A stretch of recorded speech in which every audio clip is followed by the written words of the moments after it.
How to make Aviator Predictor bot in Telegram. This is a step-by-step guide so you will be able to follow easily.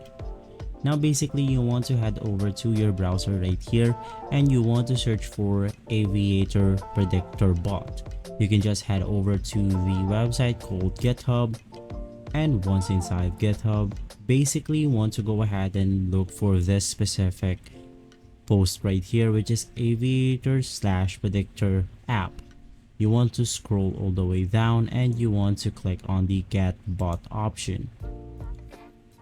Now it will then redirect you to this website right here where you have to wait for 10 seconds, and it will now go ahead and send you to the Telegram link.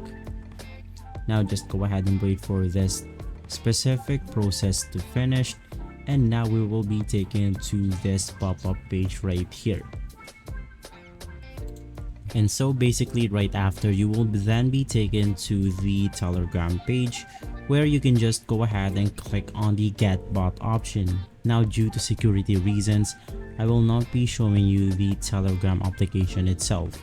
So if this video has been helpful for you, please consider by liking and subscribing. I'll make sure to see you again next time. Thank you.